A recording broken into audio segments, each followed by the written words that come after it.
Journal Club, and this is a good one. Well, they're all good, I think. That's why I talk about them. I cherry pick all these, right? So this is a recent study at the time I'm putting this video out in 2021, Journal Strength Conditioning Research.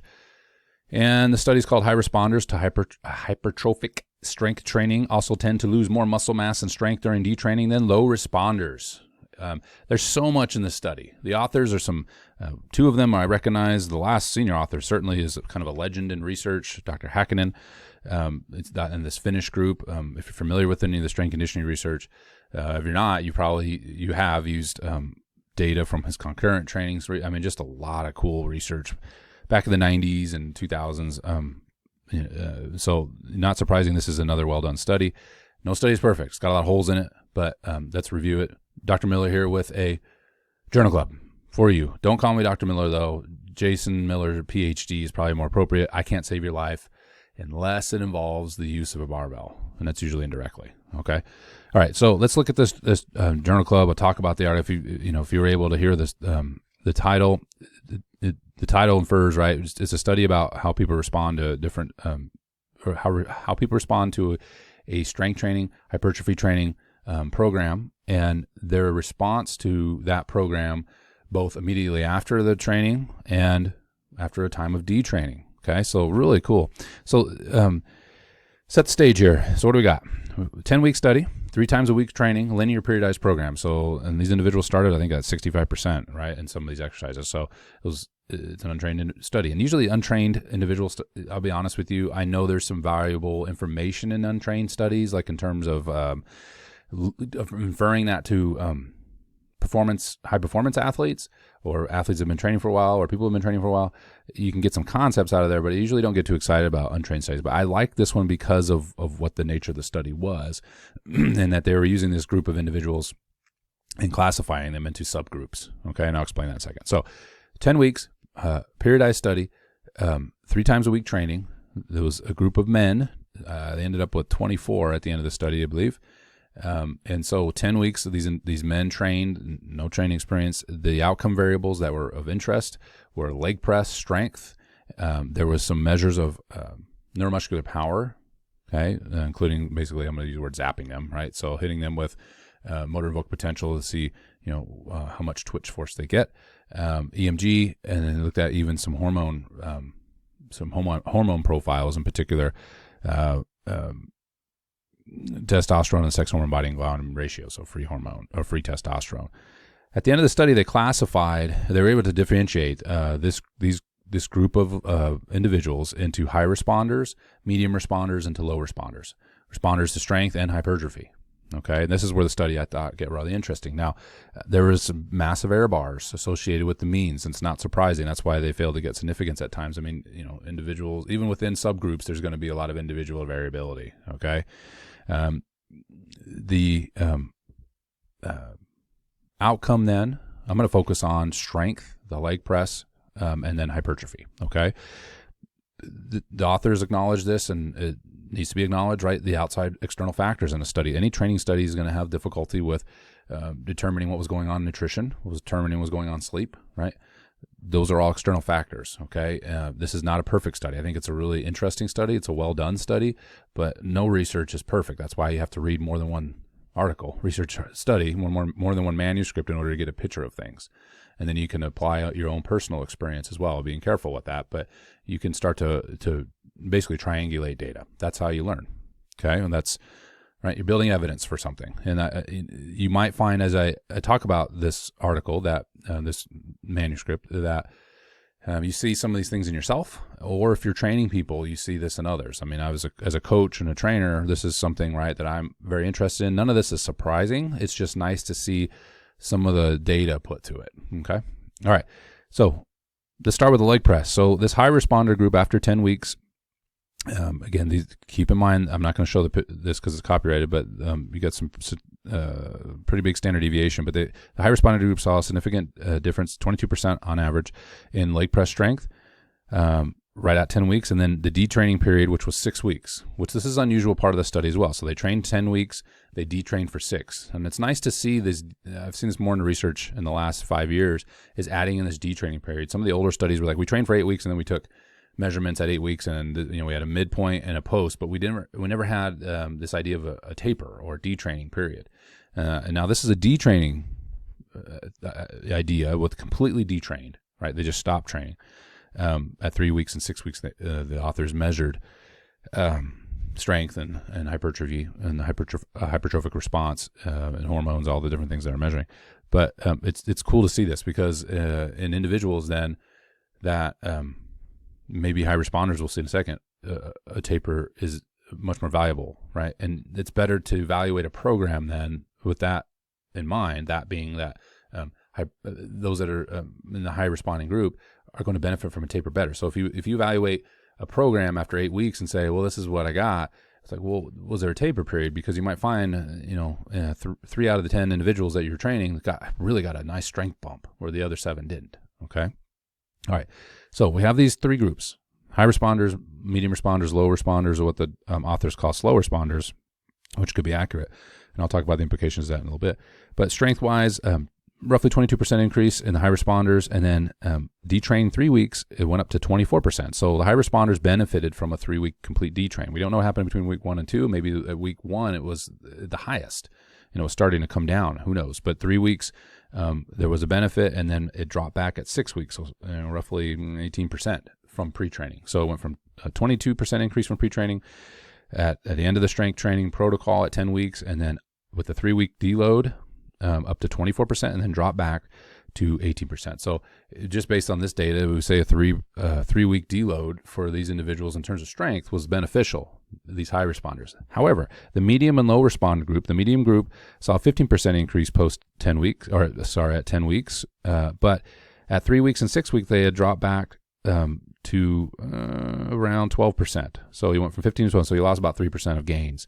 The low responding or slow responding group was about 11% at week 10 and saw similar percentages of gains at week 3 and 6. In other words, medium and slow responder group ended up at the same roughly 12% increase in strength from baseline from pre-training at detraining at weeks 3 and 6. So the medium training group, their highest strength gains or their greatest strength gains were recorded at the 10-week mark, where the slow responder group, again, if we're just going off trends here, was the worst at the 10 weeks, and then they saw a minor bump up to 3 and 6 weeks. Okay, so what does that all mean in terms of strength? If you have a group of 10 people and you notice, and by the way, there was 10 in the high responder, 7 in the other 2, so roughly equal representation, around 33%, right? Ish. I know the high responders are a little higher, but if you saw a group of individuals and 3 to 4 of them saw rapid strength gains, and this was important for them to, like it was a long training cycle, a taper for them would be beneficial. If you saw individuals who, saw kind of mediocre gains, so you had a group gaining around 20%, which is possible, certainly. We saw it in the study here, but I've seen this played out many times in untrained individuals. You see rapid gains in the 20% range, that individual could benefit from a taper. If you have individuals that are more in the 10 to, maybe even 15% range, a taper may not be as beneficial, or it doesn't have to be as aggressive. All right, so more gains, more rest. And that would fit the profile if we just applied this to muscle fiber typing. Type 2 fibers, type 1 fibers, the Priuses versus the dragsters, right? Type 2 fibers are the dragsters, right? They're fast. A dragster is like a top field dragster or a really fast Indy car or something like that. Indy car is a bad example just because they can go for a while. But the point is that this is a very powerful fiber, but it's not as fatigue resistant. Whereas a type 1 fiber, right, like a Prius or a really fuel efficient vehicle, it's not real powerful but can go for a long period of time. And so that would make sense that these high responders, they saw rapid gains in skeletal muscle size is probably as a result of having more type 2 fibers, either from the hybrids, different differentiated type 2s, or just having more type 2s on board from mom and dad. And those fibers benefit from more of a detraining, or more of a tapering, where those with maybe more equal distribution of 50-50, 1 and 2, or maybe 1 fibers, like maybe the slow or the low responders are. This is just hypotheticals here. They didn't need as much of a detraining. Okay, and I've seen this over and over again. This was only in males too. I would imagine the differences between the sexes would be interesting. I think a lot of you probably, and this is my guess. Okay, that's all it is you'd see females more fall into what would be the medium and low response. So not as great as magnitude, but if we found that if they could repeat the volume of training over and over again on average in untrained females, they probably could do that. Okay, We're not talking about high-level athletes here. We're talking about, people who are just starting. That's just a conjecture. And the cross-sectional area of the vastus lateralis, this was plotted, this variable, vastus lateralis, was plotted at strength training 2 weeks in, 5 weeks, and then 10 weeks, of course, and the detraining 3 and 6. Vastus lateralis size, cross-sectional areas, was the greatest in the high-responding group, not surprising, at 24% increase, and then drop back to around 10% within 3 weeks, and then a minor bump back up again at week 6. Okay, at week 6.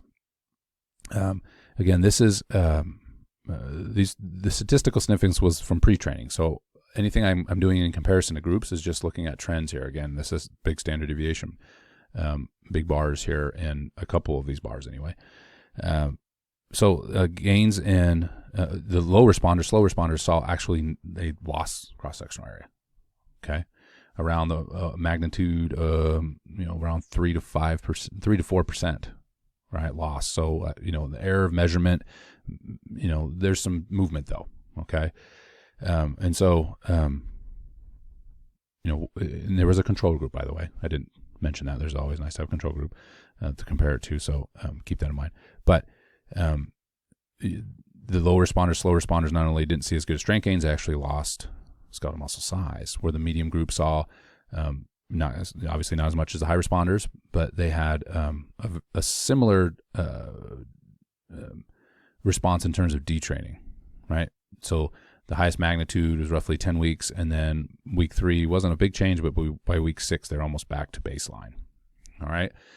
So what does this mean? And I won't, same kind of profile for testosterone, right? Higher in the high responder group with the massive error bars on that one, which is not unusual. The direct link to testosterone and size and strength is a little bit acute, right? Is a little bit, it's hard to nail down if you know anything about hormones, right? They're pulsatile in nature, and it's kind of like the bedrock for seeing gains. Unless you're taking massive rounds, right, in an exogenous dosage, it's just this constant exposure that is going to differentiate strength gains. We see that between men and women, right?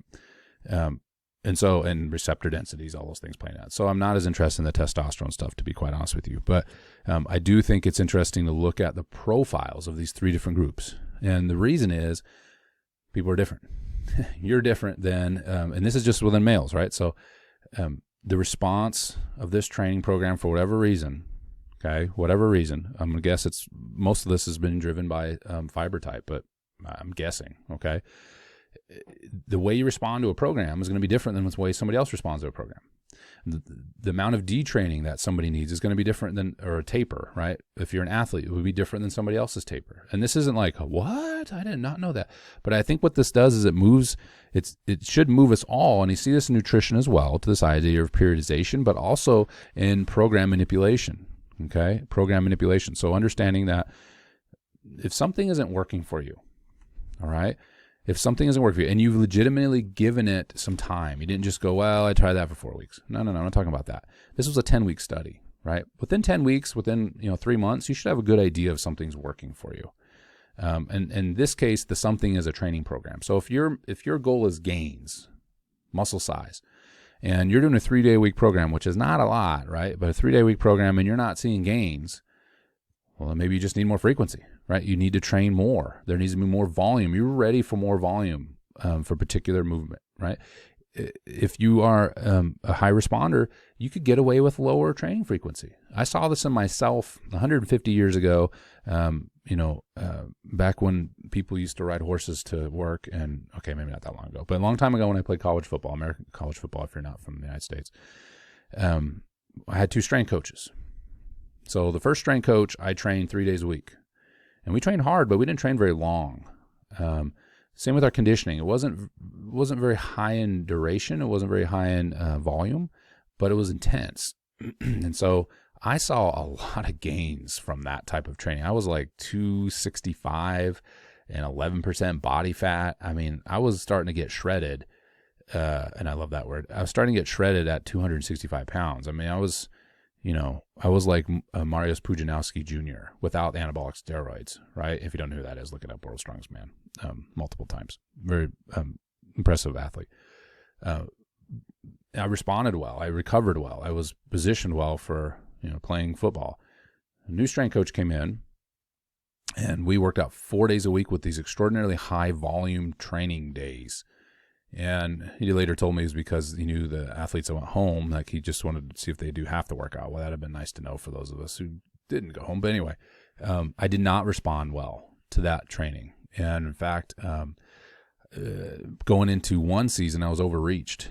Going into my last season, thankfully, I had a back spasm issue, probably because I was overreached, right? And I had to rest for 2 weeks, really. And that was one of the best things that ever happened to me. Why? Well, I had a forced detraining. I was too stupid back then to realize I needed this stuff, right? I wasn't paying attention. I was just, smash weights. But forced detraining for a couple weeks. And lo and behold, when I went into the season, my last year, I felt great. I felt great. I was worried, I'm going to lose all this strength. Well, I was this high responder group. That's me, right? I benefited from more rest, or had other other teammates that didn't. And for the most part, in a college football team, you're going to have more high responders when it comes to the weight room. That's, it tends to self-select at the college level to that type of individual. Not all, but in general. So, that type of training was more beneficial. And a lot of the athletes were a lot smarter than I was, and they started to change the volume of the training on their own with the second strength coach. With the first strength coach, got really fantastic results. But that doesn't mean those type of, that approach, again, I'm just doing a little thought experiment here from what I've read and understand about human physiology.